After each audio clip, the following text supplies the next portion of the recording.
What types of conversations should patients have with their doctors? What questions should they be asking? Well, one of the most important conversations to be having is, I mentioned some of our favorite new therapies, but really probably should at least give some acknowledgement to really our favorite therapy. Our favorite therapy is no therapy, because most patients, when they get diagnosed, actually do not need therapy in the beginning, and some of them don't need therapy for a very long time.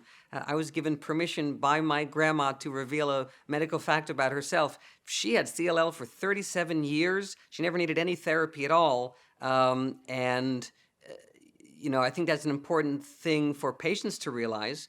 CLL is a very common disease. There's more than 100,000 people walking around America with CLL. Many of them probably don't even know they have it. And a lot of times you don't need to know, because if you have a small amount of this disease and it's not hurting you in any way, we're not really sure that you need therapy, because some folks are like my grandma and can go for years or decades without needing therapy. So the most important conversation piece for the patient and the doctor is talking about, do I need therapy? What are sort of the indications for why I need therapy? The simple answer is patients need therapy if the CLL is harming them or going to harm them in the near future. But for many patients, really the majority, when they get diagnosed, they don't need to start on therapy right away, and some of them not for years. So that's probably the most critical conversation that patients should have with their doctors.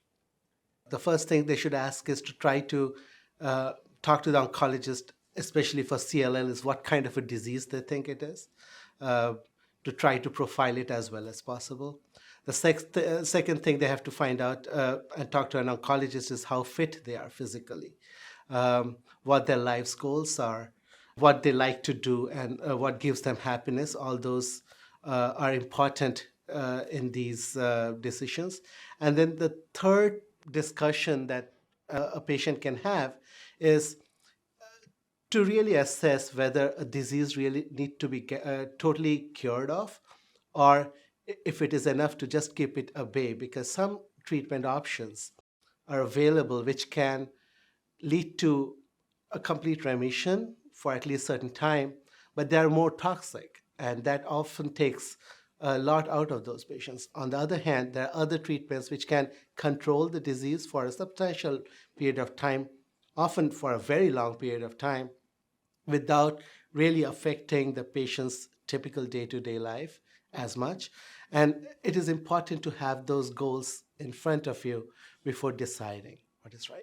That first decision is treatment indicated and when. And usually the thing about CLL is typically not every case, but usually if you're following with your doctor and you've been diagnosed with CLL and you're on a program of observation, usually it's not such a quick change that really even over the course of several visits, you and your doctor can have a conversation about you're nearing the need for treatment and start to talk about options then, because there's a lot of different options. I would say one of the things that I talk to patients about if I see a little bit of change in the labs or their physical exam or their symptoms that tell me they're maybe nearing that need for treatment is making sure your other medical conditions, your preventative care is complete in terms of cancer screening, and that depending on the therapy that will be used, making sure that cardiac issues and other medical issues are kind of under control, so you're going into the treatment kind of in the best medical condition possible.